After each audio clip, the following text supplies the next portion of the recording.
Four Noble Truths is the first teaching that Buddha gave to the five first students of his in Sarnath, India, near Varanasi.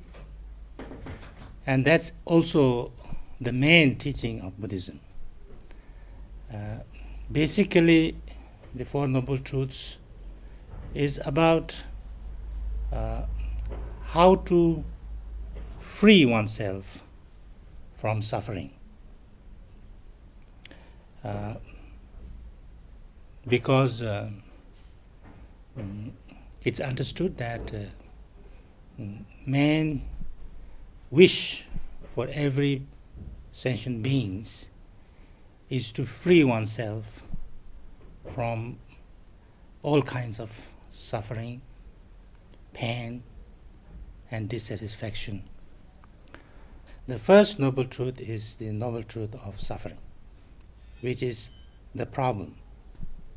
To understand the problem is the first step towards the solution of the problem. So therefore he discussed about this suffering. It's not to say that life is suffering, but there is suffering in life. There's dissatisfaction in life. There's pain in the world. So therefore, what can we do so that we can be free from suffering and have lasting peace and happiness? And there, first you need to learn what is the nature of the problems and suffering. So therefore he talked about the suffering, and that's the first noble truth. The second noble truth is, what are the causes of these sufferings and problems and pain? If you want to get out of the pain and problems and the sufferings or the problems in the world, it's not possible to get rid of everything in the world that would make us unhappy, or that would create problems, or that would bring some disturbance to my mind. So the only way that we can deal with the problems could be that we change our own way of understanding things, reacting to things, how we work with our own emotions, our own reactions, our own habitual tendencies. And through that, we transform our own way of experiencing things. So therefore, we can say internal causes of our problem and pain and suffering is within us, our own negative emotions, our own negative habitual tendencies, our own way of seeing things, and then acting on them. Our actions motivated by those emotions and way of seeing. So therefore, the causes of suffering is described as kleshas, which is the negative emotions, and karma, that's the actions which comes out of those negative emotions. And this then leads to the third noble truth, which is that, is it possible to transform our emotions and thereby, we can transform our negative way of acting with body, speech, and mind into compassionate and loving and, understanding way of reacting. And here, the main understanding and experience of the Buddha comes in. And that is the most important, proposition of the Buddha.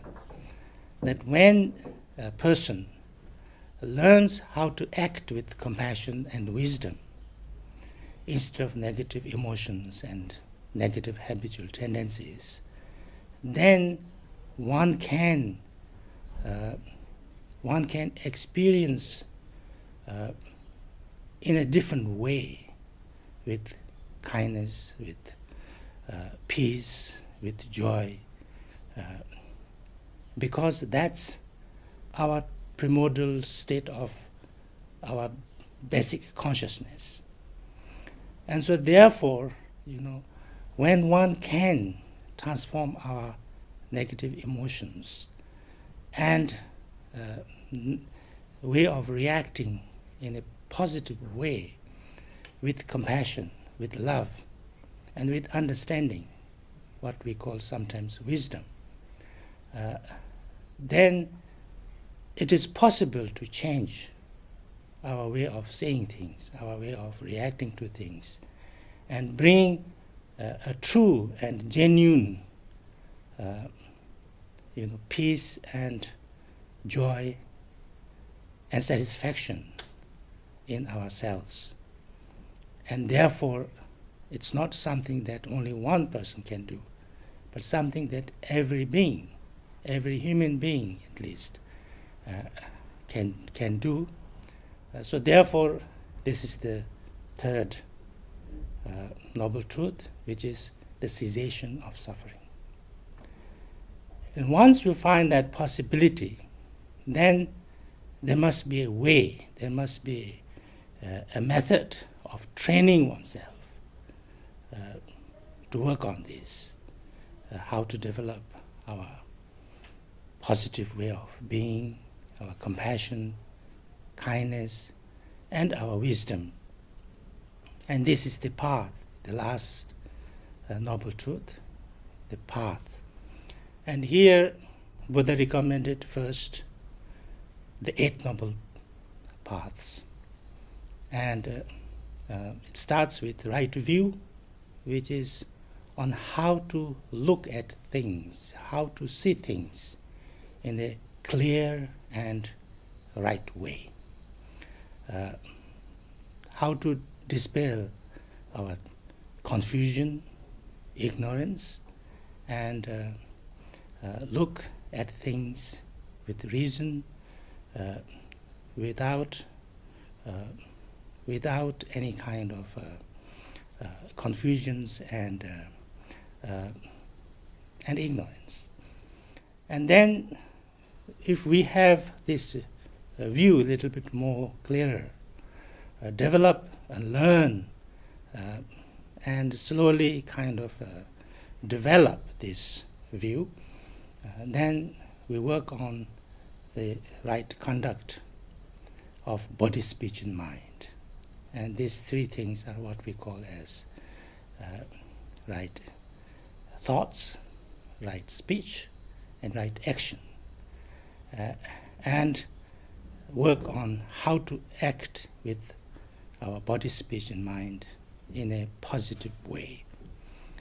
And that leads to the right livelihood, that we not only sometimes act in a positive way, but we learn how to earn our living, how to spend our life with a profession, with a job that's also positive and good and beneficial to ourselves and also the others.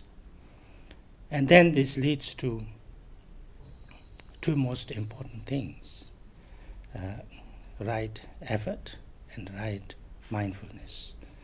And right effort is how to practice in the right way, not too much, what can you say, a struggle, not too much pushing ourselves, but generating more motivation, more interest, and more joy in doing positive things. And then the right mindfulness, that we try to become more clear, more conscious, more mindful about how we live, how we think, how we speak, how we act. And through that, then we lead into our meditation, that to tame our mind, to work on how to bring peace and tranquility to our mind, but not only that, but also wisdom. Wisdom meaning that you know how to deal with any situation and every situation.